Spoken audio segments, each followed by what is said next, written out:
Americans don't know a single Syrian. And so people watching this debate might wonder, how has it come to be that Syria has become the great platform of great power competition in the world? Begins in 2011 during the Arab Spring, when Assad, who is undeniably a madman and a despot, opens fire on his own people protesting. Then part of the Syrian army defects. They engage in warfare against Assad, and all of a sudden they got a whole lot of weapons and money being sent from the rich Gulf monarchies through Jordan into Syria. So Iran's not just going to watch this. Assad's their ally. They activate Hezbollah. They then invade Syria. So now you've got Jordan, the Gulf monarchies, Iran. But wait, Russia is pitching their vision of the world as a regime preservation force, whether you're Maduro or Assad. So they get involved. And what do they get for their time? A warm water port in the Eastern Mediterranean. So we've got Russia, the Gulf monarchies. Israel starts to get worried about Hezbollah and Iran. So Israel cuts a deal with Russia to keep Iran out of southern Syria. And if it doesn't get any worse than that, now all of a sudden you've got the Kurds who declare war on Syria. And it makes it a little messy that the Kurds are also in conflict with Turkey, which is a NATO ally. And then somehow the United States in 2015 says, you know what? We need to get involved in this mess in Syria.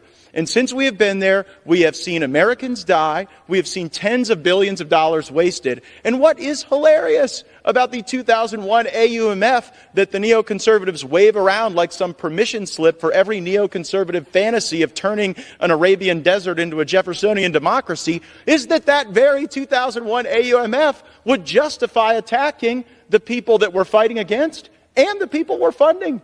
Because both have ties to al-Qaeda, and of course the 2001 AUMF dealt with al-Qaeda. All this talk about a reemergence of ISIS, I would encourage my colleagues to go read the Inspector General's report of the last quarter that indicates that ISIS is not a threat to the homeland. And with the Turks conducting operations in Syria against ISIS, with Assad and Russia having every incentive to create pressure on ISIS, I do not believe that what stands between a caliphate and not a caliphate are the 900 Americans who have been sent to this hellscape with no definition of victory, with no clear objective, and purely existing as a vestige to the regime change, failed foreign policies of multiple former presidents. I reserve the balance of my time.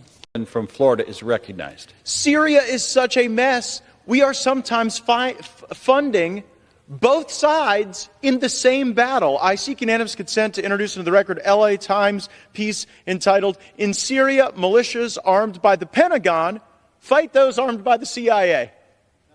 So ordered. With that, I yield 2 minutes to a veteran, also a military spouse of one of our brave patriots who fought in Syria, my colleague from Florida, Ms. Luna.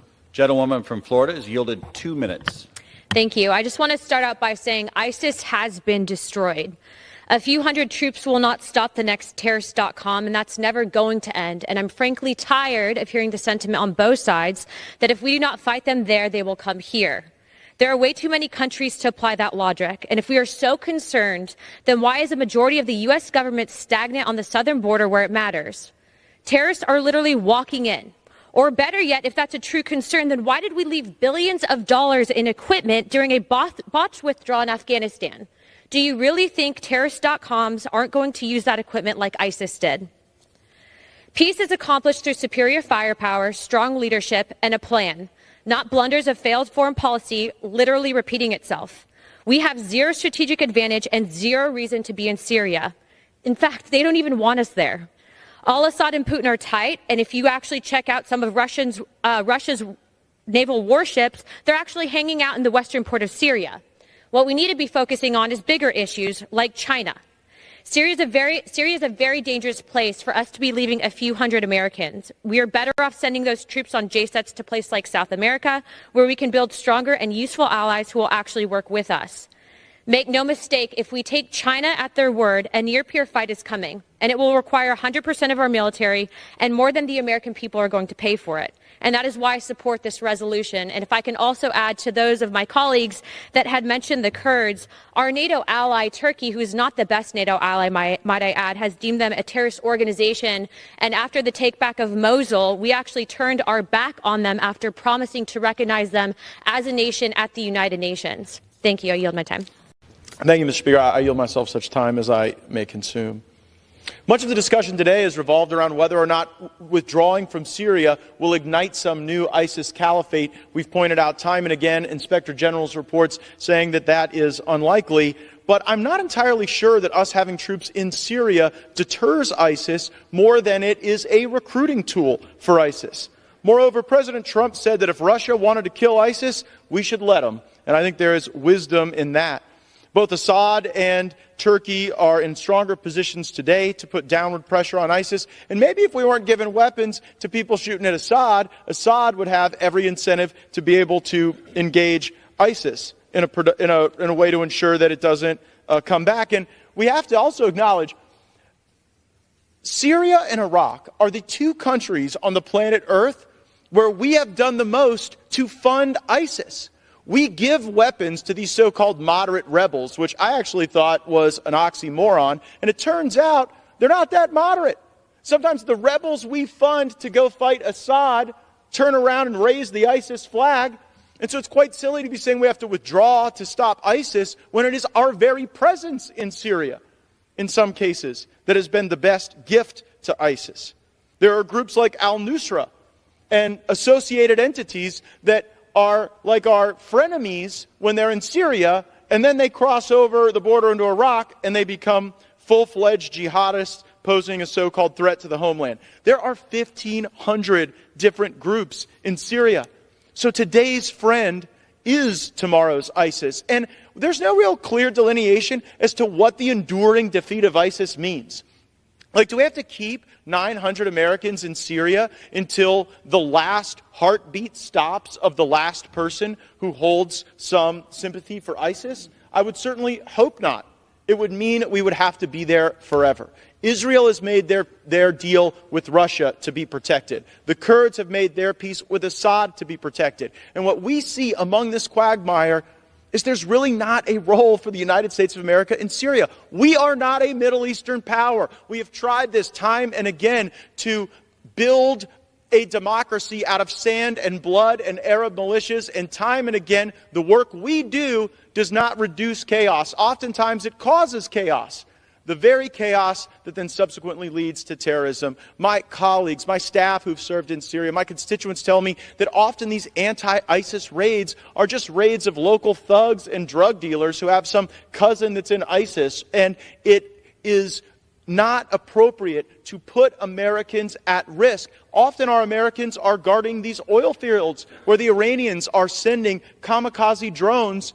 And I am shocked that we have not had escalatory accident or even more casualties for our U.S. service members. And so if this is all one big Georgetown School of Foreign Service essay exam about great power competition in Syria, you go tell that to the parents of the Americans who have to sleep tonight in Syria, who have to guard oil fields with Iranian drones coming at them, that they're necessary to preserve the balance of power. That is not true.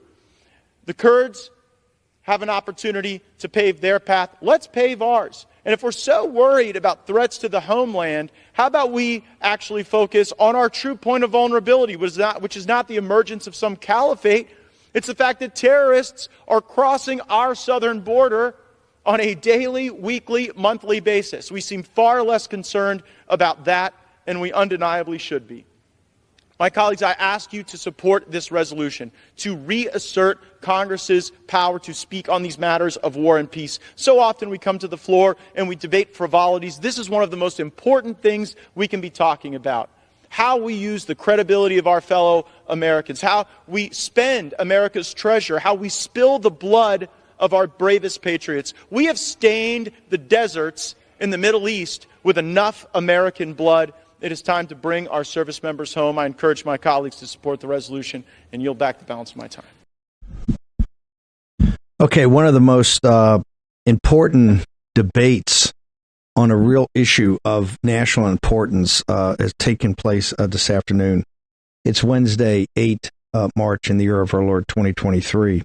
And of course, it gets no mainstream media coverage. In fact, I'm not even sure Fox picked it up or anybody. But this is a part of, we keep talking about, we're in this, the two converging crises, this geopolitical crisis on the Eurasian landmass, and that we're being sucked into a kinetic war. And then you've got the financial and economic crisis. They're converging, as we've said, and they're conflating, and they're going to spin out of control. Testimony today continues on Capitol Hill on these issues. Now, people are not covering it because they want to talk about other things, not the things that matter, and we refuse to do that. Here, this is about having the people's house and having Congress, specifically the House of Representatives, get more engaged and more focused on the war powers and their constitutional responsibility about actually the declarations of war and fighting wars. This really is a preamble to the fight that's going to come over Ukraine. Remember, in Ukraine, we want to cut the funding to zero. The Ukrainians should be at the negotiating table. We can't afford it. It's obscene what's happening, and we have the power to stop it. Now, one of the things that we're trying to do is force Biden to come to the House and actually, with a war powers resolution, very specifically walk through his strategy, the objectives of what are we trying to accomplish there.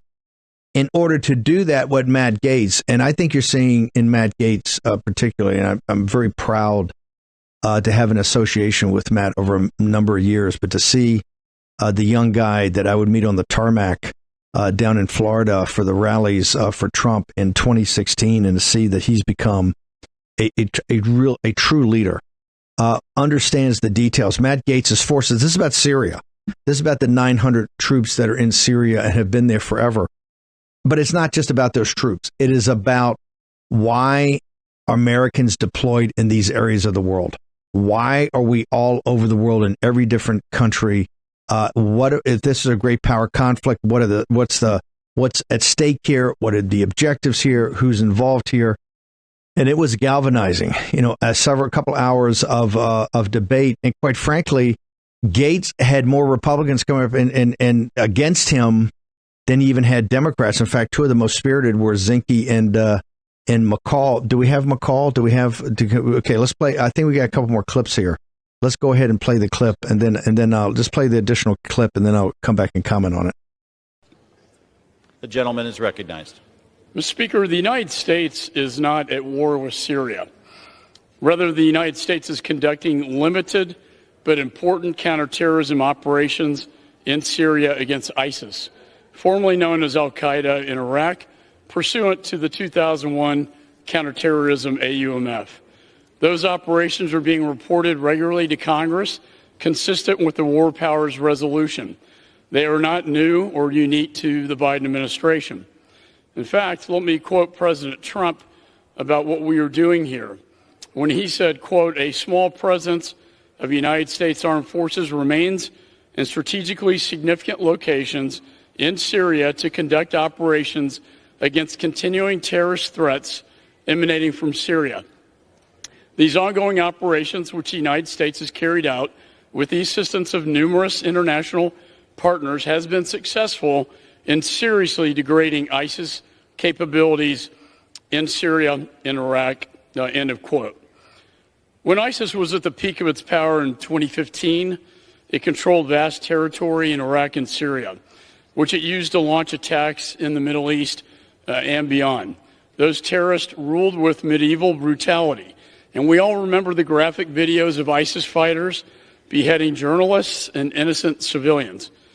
These monsters drew thousands of foreign volunteers to join their ranks in Iraq and Syria and inspired terrorist attacks around the world. Our U.S. military, working with the global coalition and local forces on the ground, helped to dismantle and destroy this vicious caliphate. I'm proud that our men and women in uniform answered the call to fight this menace, which threatened the United States and the world. And even though ISIS no longer controls significant territory, there are still tens of thousands of hardened terrorist fighters in Iraq and Syria who are hell-bent on reestablishing their terror state. In fact, in the last quarter of 2022, ISIS claimed 72 attacks in Iraq and Syria, including several IED attacks. Thankfully, our small deployment of U.S. service members is remarkably effective at working with local partners to achieve results and ensure the enduring and complete defeat of ISIS. Otherwise, these numbers would be much worse. In 2022, we were involved in 108 partner and 14 unilateral operations, killing 466 ISIS operatives and detaining 250 others. None of us want our soldiers overseas and in harm's way any longer than is absolutely necessary. And I understand that the gentleman from Florida has introduced this resolution in good faith and in well-intentioned. And he did it in response to a February 17 operation to kill an ISIS leader in which 4 U.S. service members were wounded. Any injured or killed service member is a tragedy. We are eternally grateful for their sacrifices, the sacrifices made by our men and women in uniform and their families, and never take them for granted. And it's our responsibility as members of Congress to reassess an ongoing basis whether their deployments and the risks they involve are necessary. In doing that, we must recall President Obama's disastrous decision to prematurely withdraw our troops from Iraq in 2011. A few years later, American troops returned to fight the deadly ISIS caliphate, which grew out of the al-Qaeda presence that had not been defeated.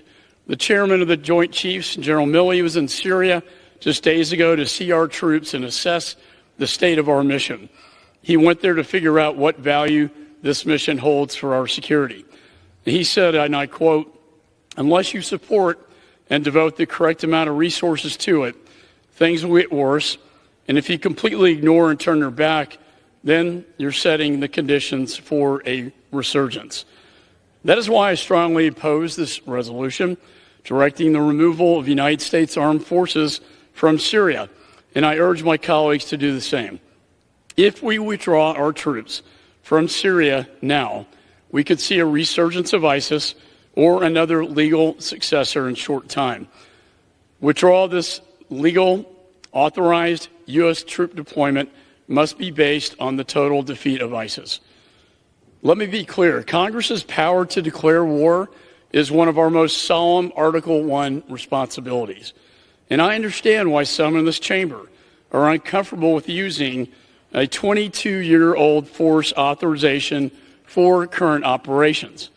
I believe that we should be working together in a bipartisan manner to have an updated replacement to this AUMF to address the current threat environment, while also keeping Congress engaged with our constitutional responsibilities. But this resolution does not work to that end.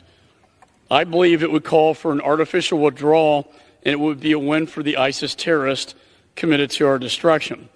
The bottom line is the premise upon this resolution, as a parliamentarian doesn't make fact-based determinations, the premise of this whole thing is that there's no authorization for troops to be in Syria today. It's just not accurate. In fact, it's wrong, because in 2014, the ISIS threat was addressed under presidential authorities of 2001 AUMF, and I remember being in the White House with President Trump addressing this crisis as well, about what to do about Syria and whether we believe our U.S. troops should remain in a very small footprint of 900 soldiers in Syria. And at that time, President Trump made the decision that under the 2001 AUMF to keep these troops in country, and I believe that was a correct decision, and I stand by that, and I urge my colleagues to join me. Memphis, just pause it right there. We're going to get to Zinke in a second. Okay, you've seen this. This debate's important because it's going to get to the Ukraine debate. We're going to do the same thing in Ukraine about forcing Biden to come forward with a war powers resolution, lays out the plan. Right here, you're talking about 22 years ago. They had this, the force authorization. We're dealing off something that was passed 22 years ago. And this is the con and the scam they used to keep it going. And with President Trump, the pressure on him for the Syria thing, of which I fought adamantly, and I fought doing the cruise missile attacks early in his administration adamantly, because all they want to do is have an incident with U.S. combat troops up there and the Russians. Look, Obama, the goal of American foreign policy, one of the central goals in that part of the world forever, was to keep the Russians out, make sure the Russians couldn't get into Egypt again, make sure the Russians couldn't get into, into a war more to port. Obama and those guys gave that up. Obama and them let them get into Syria. Obama administration and Biden, the Obama-Biden administration, let them have the war mortar port, which they've tried to get for hundreds of years. So for us to continue to fight there, and Matt Gaetz lays it out so magnificently, to go, hey, this is a great power struggle. You got Persia on one side, the Russians on another side. You got the Gulf Emirates, you got Israel. This is for that part of the world. 900 American troops. All it's doing is just dangling out their trouble. We don't really have the ability to support these troops. We really don't have the ability to make any big difference in which way this is going. It's 900 troops. It's just to keep your footprint there so that you can get in more trouble. And that's why they got to come home. And I think Gaetz is incredibly articulate. You also had Anna Paulina Luna. And this is a terrific example of the America First policies now starting to be all over the Capitol, because this has never come up, this type of debate. And the people pushing back the most are NeoCon Republicans. Do we have Zinke's? Can I play? This is Commander Zinke, a former Navy SEAL. Let's listen to him from Montana. Montana is recognized. Well, thank you, Mr. Speaker. I stand before you today in strong opposition to Resolution 21 to pull forces out of Syria. Like many in this distinguished chamber, I've served in the region. I've spent 23 years as a Navy SEAL. I've hunted war criminals, I've dismantled terrorist cells, and I've fought for freedom on foreign shores. There are several self-evident truths in Syria. First, the U.S. troops are authorized by Congress. Second, as I do believe that we should review those authorizations, then they need to be reviewed. We should have answers on objectives, on failures, on victories, on a plan for ultimate success. I agree. But there is no doubt that Syria also remains a center for radical Islamic forces and terrorism, like ISIS, like PKK. These are organizations that will never stop, ever. They are committed to destroy this nation and our allies, and we should be aware of their objectives. Lastly, the hard truth is this: either we fight them in Syria or we'll fight them here. Either we fight and defeat them in Syria or we'll fight in the streets of our nation. And to understand the scope of the military presence, we're talking about 900 troops. That's 900 troops that have to have the capability for intelligence collection, self-defense, surveillance, targeting. In case our troops get in trouble, that force must be sufficient to get them out of trouble, because every sailor, soldier, airman, and Marine deserves nothing less. 300 military personnel is an objectively small contingent. When you look at it, that's about the size of a Walmart. So I agree with many of the supporters of the resolution that Congress has the powers, and these powers should be reviewed. We should ask the hard questions. What's the path to victory? Where are the resources that are being spent? Are they being spent in the right spot? Is there a clear path to victory, and what are the interests of the United States? But believe me, Mr. Chairman, I understand the burden of war. I've lost a lot of friends. and I understand the consequences of war on foreign shores, both to the servicemen and our families, which is why I call on my colleagues today to ask the right questions, but to reject this well-intended but really, really bad idea. Mr. Chairman, I yield. It's actually well-intended and a great idea, and I think, Commander Zinke, you actually made the strongest cases for it. No, if 900 Americans are over there, and like you said, 300 combat troops, get all the support troops, because it's got to be covered. This is how you end up putting more and more and more in. It's time to come home, okay? That is 900 American troops are not going to make any difference in this. All we're going to do is lose more men and women. You know, this is the area of the world where Joe Kent's wife gave her life. It is time to bring these home. It's a time to get objectives and focus on what the main thing is. And the main thing is not fighting down on some, tangential theater in this great power conflict. Every piece of money and resources and manpower we have should be in the Pacific and should be focused on the Chinese Communist Party. And even the kinetic part of that should be the smallest part of that. We should go after it financially. An amazing debate today, not just about the powers of Congress to declare war and go to war, but also of what we are doing. What does America First stand for versus the neoliberal neocons? Okay, short commercial break. We're going to come back. We got Ukraine. We got capital markets, economics. We're going to break it all down. We got clips. We got analysis, observations. We're going to be back in the war room in just a moment.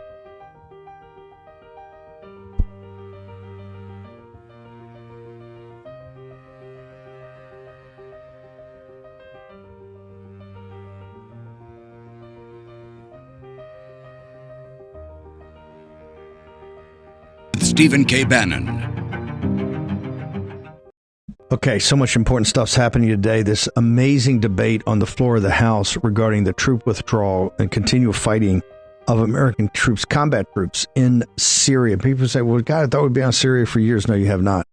Even President Trump, as hard as he tried to get us Syria, I remember at the end of his administration, he really pushed forward to do it. But this is something that the deep state, the administrative state, they want you in Syria. They want you in every part of the world. Particularly, they want you cheek by jowl. As closer you can get to Russian troops, the better, because they want something to happen. They're always trying to egg it on. And this situation in Syria is very dangerous. No American troops should be in Syria. They should come home. We should take them all out of Iraq. Iraq the other day made an announcement they're going to do a long-term output deal with the CCP and take not do it in dollars, not have to convert dollars to do it. So you don't need petrodollars, which hurts as the prime reserve currency. They want to take it in Chinese currencies. These people are not our allies. They've used our idiotic, absurd leaders like Bush and Cheney and others for years, Obama and Biden. And it's time now for America First. You're seeing the opening salvo of what an America First foreign policy looks like. Let's go ahead. Another big aspect is obviously Ukraine. And we just found out from the intelligence services, they leaked to the New York Times that a pro-Ukrainian paramilitary group or intelligence group is actually responsible for the Nord Stream pipeline, which President Trump tried to stop and told the Germans you shouldn't structure your entire economy around cheap and plentiful Russian gas because you're going to become beholden to the Russians. And Merkel blew us off, and her defense ministers blew us. Oh, you guys don't understand. You're so sophisticated. You're not sophisticated. We have a special relationship with Russia, and we know how to handle Putin. They're absolute clowns, the German leaders, and they're dangerous clowns. Let's go. We got a couple clips on Ukraine. Because remember, if there's no Ukrainian group in the world that does anything that the U.S. intelligence agencies has not signed off on. Let's just be blunt. So there's something up here, and this was a declaration of war, not just on Russia. This is a declaration of war on the German people because their entire economies changed once this happened. Once Nord Stream 2 was blown up. Let's go ahead and play the clips. Officials are confident that a pro-Ukrainian group may have been behind the sabotage of the Nord Stream pipelines in the fall, suggesting that President Zelensky's government was not involved, but it was a group with pro-Ukrainian ties. And we wanted to get your reaction to that report. What do you make of it? First of all, everybody should understand the Nord Stream 2 is a symbol of Russian aggression. They have zero importance for their energy security, for the economy, This is the classical example how to weaponize Russian energy policy that was directly against Ukraine. And with that situation, if only we know who is behind the sabotage of the Nord Stream, maybe we would thank them because serve Russia right after all these disastrous crimes they make on the Ukrainian territory. Unfortunately, I cannot comment it more, but this is the approach of all Ukrainians. And look, about the Nord Stream, these are serious things, very much serious things. First, never be afraid of the truth. I am not afraid of the truth, any truth. But we are talking about, by the time being, speculations, investigations on the exact circumstances are still ongoing in Sweden. Maybe you can say something about it, dear Minister, on Denmark and on Germany. And let's be serious, as long as investigations are ongoing, we cannot draw definitive conclusion. What can I say? I have to wait for having a clear understanding of what has happening. It has been a sabotage of the Nord Stream gas pipelines. Yes, it has been. It's clear. But what has happening? It has been a sabotage of the Nord Stream gas pipelines. Yes, it has been. It's clear. It means one thing. We have to be much more vigilant about the resilience of our critical infrastructure. Because what has happened with the Nord Stream 2 may happen tomorrow with a cable of optic fiber or an electric cable supplying electricity from one country to another below the sea. And we have already taken swift action to accelerate the work on protecting our critical infrastructure, the resilience on priority areas, and to give an answer to respond to the international threats through international cooperation, in particular with. It means one thing. We have to be much more vigilant about the resilience of our critical infrastructure. Because what has happened with the Nord Stream 2 may happen tomorrow with a cable of optic fiber or an electric cable supplying electricity from one country to another below the sea. And we have already taken swift action to accelerate the work on protecting our critical infrastructure, the resilience on priority areas, and to give an answer to respond to the international threats through international cooperation, in particular with NATO. But about what has happened with the Nord Stream 2, I don't know. And as far as the one that could know, let me have it. Okay. Bottom line is there is no pro-Ukrainian group. Let me think about this for a second. Right. The CIA, DIA. This stinks to high heaven. You're not being dealt straight with on anything dealing with Ukraine. Right. You got Zelensky now demanding, he's demanding that Speaker McCarthy, not go to Taiwan. He says, you must come to Ukraine to get a real feel for what's happening here, what we're doing here. No. As I put up on Getter Day, but McCarthy does not need to go to Ukraine. We know more than enough than we need to know. We're not questioning the valor or heroism of the Ukrainian people. In Bakhmut, they've made a decision today. They're putting in more troops.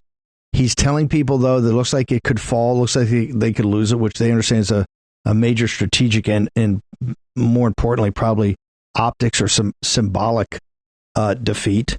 The Russians continue to pound away on that besieged city with the inhabitants that have really taken some brutal incoming. But here you have a situation where our ally, and the most important ally we have on the continent, Germany, although they never pull their weight, the Germans have this pipeline to provide them natural gas because the entire structure of German society, culture, and industry is predicated upon cheap and plentiful Russian natural gas, of which we told them if you do this, you'll be beholden to them. And lo and behold, and the people said, oh, Russia did this to show, no, this is ridiculous. This was always either Ukrainians or the American regime with Biden to try to force a more action against the Russians. And right now they're leaking to the New York Times, a pro-Ukrainian group. You just had the Ukrainian guy sit there, well, this is not authorized by Zelensky. Anything related to this is authorized and approved by the Central Intelligence Agency and DNI and probably DIA. So somebody in the Biden regime's hands are all over this, Jake Sullivan. And if a pro-Ukrainian group is doing this on an ally of the United States and essentially declaring war on Germany by hitting a major German asset, we should cut money off immediately.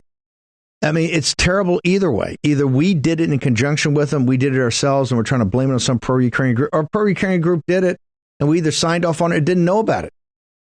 This thing looks terrible, and it shows you how much lack of thought. And this is why the Syria debate was there was not a good counter argument at all to the great Matt Gaetz. And Matt Gaetz did a magnificent job. He's leading this debate on the Ukraine. He's trying to force the same debate to the floor. You're going to see all the hollowness, all the double talk. If he gets he gets this forces a vote on a war powers resolution. Right now, constitutionally, it is obscene that Congress is working off 22-year-old authorizations, the use of military authorizations. It's ridiculous. It's the circumstances and context have changed so much. And this is what President Trump fought. Remember, they're sitting there. They're absolutely petrified. The neoliberal NeoCon order is absolutely petrified of MAGA and America first. And this is why, because now we're challenging them into their babies. Right, got to have combat troops in Syria. Have to have unlimited approach. Have to have unlimited support for the Ukrainians. Biden regime, do you have unlimited? If it's a pro-Ukraine group, do you still have unlimited support? You keep saying it's whatever, however long the Ukrainians want to fight, and however much it's going to take, we're there. Well, now to know a pro-Ukrainian group went after a strategic asset of our top ally on the continent. Were you informed of that? Did you know about that? Did you sign off about it? Okay, if you did, that's terrible because you lied. And if you didn't, that's probably worse because the Ukrainians approved once again. Looks like they sent the rocket into Poland that time and lied about it. Zelensky lied about it. You can't trust these people, particularly when you're playing. They're up against a nuclear power that could start using tactical nuclear weapons. We need adults in the room. This is why Trump gave you 4 years of peace and prosperity. Okay, we're going to go to the other side of the equation. We're going to talk about the other crisis. A couple of breaking news items. McCarthy said today, what have I been arguing about? You need to have a model. You need to have a financial model that everybody kind of agrees on. Not saying it's totally accurate, but at least sets out a template. The Biden regime has not put that out. McCarthy puts out today, tweets out today. He's going to have a joint meeting of everybody, and they're going to have the Congressional Budget Office, what we talked about a couple weeks ago, the $19 trillion we're going to add in the next 20 years. Because of ourselves and other people pushing that you've got to get this out there and you have to have people address it. McCarthy has announced today that he is going to have a joint working group, working session. Everybody's invited, and they're going to have CBO make a presentation. And once you do that, you're going to sit there going, okay, guys, what are we doing here? Because we can't have 50 trillion of debt on our balance sheet with, trillions more over at the Federal Reserve. The math doesn't work. It does not work. It's catastrophic and destructive. So we're making some progress there. Powell was at the House day, at the Senate yesterday. Let's go ahead. We got some clips here, and you got to see these to believe them. Let's go ahead and play Federal Reserve Chairman Powell in front of the House today for his testimony. You're asking whether a CBDC would serve some of that, but a CBDC is going to be years in the evaluation, and I think we can get this into the hands of the public very quickly, and I think we'll have real-time payments in this country very, very soon, and so that's a good thing. It is. I do have an overriding question, and that is, before the greenback, everybody had their own currency. You had rail companies, you had coal companies, you had, state banks that were authorized to issue their own currency. But when the greenback came out, all of those various currencies went to zero because everyone had, because the greenback had the full faith and credit of the United States behind it. I'm worried about a lot of these stable coins and other cryptocurrencies. do they go to zero when we come up with a CBDC that has the full faith and credit of the United States behind it? And we've got thousands of these out there, and you've got people investing millions and millions of dollars in these, well, trillions right now. And I'm just thinking, if we had those advantages built into a CBDC, wouldn't those alternatives go to zero if they did not have the transparency and the full faith and credit that we enjoy?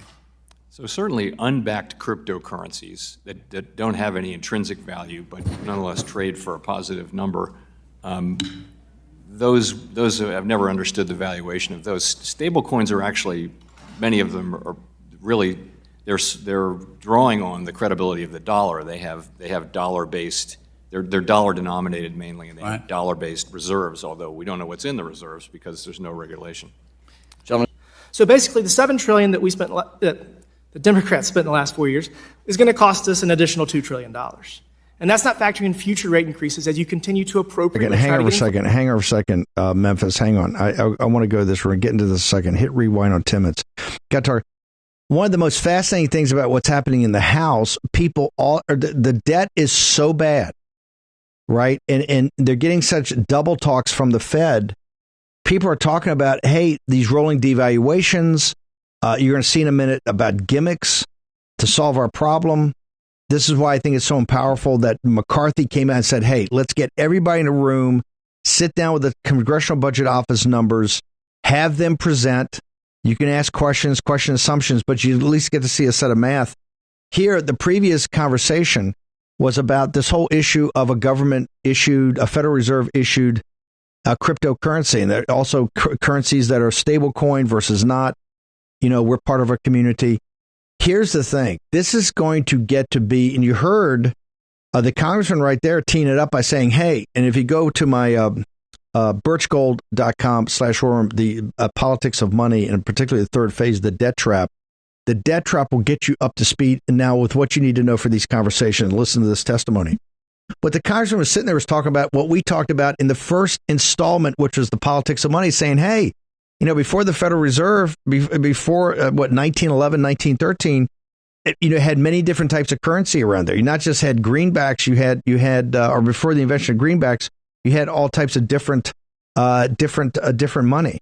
And now you're talking about crypto, and he's saying, hey, they had a long conversation about, stable coin. Now, one of the big problems with having a government issued crypto is, first off, even with the blockchain, they will be able to know every one of the transactions you do. I mean, do you want a currency that you're totally beholden to government information? They didn't have time to get in this, but I will tell you, now that we're doing rolling devaluations on you every day, this is going to get to be a big issue. Okay, I want to go to Timmons. Let's play the next part of this. Gets into the $1 trillion coin. You got to listen to this one. So basically the $7 trillion that we spent, that the Democrats spent in the last 4 years, is going to cost us an additional $2 trillion. And that's not factoring in future rate increases as you continue to appropriately try to get inflation under control. As you can tell, this is a huge problem. The $7 trillion in unnecessary spending in the last 4 years has caused inflation. Some of my colleagues across the aisle disagree with that causal relationship. Clinton's Treasury Secretary and Obama's Director of National Economic Council, Larry Summers, wrote an op-ed before they spent the money and said it was going to cause inflation. And he has gone on the I was right tour for the last couple years. We need responsible policymakers to address our debt. Let's talk about what's not serious, and that's minting $1 trillion coin. Many of my colleagues across the aisle have advocated for this. Luckily, both President Biden and Secretary Yellen have said that this is not a serious proposal, and they have no plans of considering it. Unfortunately, the Biden administration has a bit of a history of doing a 180 when the political winds blow. Most recently, he said he would veto the D.C. crime bill, and now he's adamantly supporting it and plans to sign it. So, Chair Powell, my only question of you is, if Biden and Yellen send you $1 trillion coin, will you accept it? And what I will say to that is that this only winds up one way, and that is with Congress raising the debt ceiling. So you will not accept $1 trillion coin and treat it as $1 trillion if it's sent to you? I'll add there are no rabbits to be pulled out of hats here. This only ends with Congress. I know you don't like yes or no's, but if you are sent $1 trillion coin and asked to be asked to treat it as $1 trillion, will you treat it as $1 trillion? That would be a rabbit coming out of a hat. I'll take that as a no. Thank you. Mr. Chairman, I yield back. Today, and we're going to have more of this as we go on, these hearings actually get some pretty good questions. And right there, he's talking about, this is what Massey was talking about, the $5 trillion the other day. Here, I think it's Timmons of South Carolina is talking about the $7 trillion of the Biden administration, but also because of the collaboration of the Republican Party. He did the correct calculation. That is going to add $2 trillion. You're going to pay $2 trillion in interest expenses on that over time at the current rates, and not even if they go higher. This is such a disaster, and Powell has so few answers for people going forward that this thing a gimmick of the minting of one coin that you would just call, I say that this is worth $1 trillion, send it to the Fed, and that can help take down the balance sheet and it kind of be a payment. These type of gimmicks are actually being discussed, and he brings up a great point. Hey, Biden has told us time and time again, I'm not going to do this, I'm not going to do this, I'm not going to do this. Boom. They flip at the last second, and he's trying to get the guy on the record, and Powell saying, well, no gimmick can get us out of here. You watch. This is going to get more intense. It's going to get crazier every day. Both the what we do to avoid getting sucked into a kinetic third world war in the Eurasian landmass and start to withdraw ourselves and focus on the Chinese Communist Party. And number two, this financial and economic disaster. There's a poll up today I got up on Getter that 40% of the American people are totally depressed about their financial situation. And I said, gloomy and depressed. And I said, hey, they shouldn't be gloomy and depressed. They should be furious and angry because these are created crises. Okay, in the 6 o'clock hour every day this week, and I think continuing on, I'm going to be breaking down some of the more important issues of the day, the things that matter to your life and are going to matter going forward. I want to thank everybody. We're going to be back here at 10 o'clock tomorrow morning. It's going to be absolutely on fire. Remember, things like the Syria bill, you don't think you're going to win those. It's not messaging, but it's to get out into the discussion. Matt Gaetz had tipped a Congressman Matt Gaetz an incredible job of organizing it. We're going to have a lot more tomorrow morning. Alex Jones is scheduled to join us in the 11 o'clock hour. Alex got a lot to talk about on the not just the Great Reset, but what's going on Capitol Hill. Okay, see you tomorrow morning, 6 a.m. Back in the Word.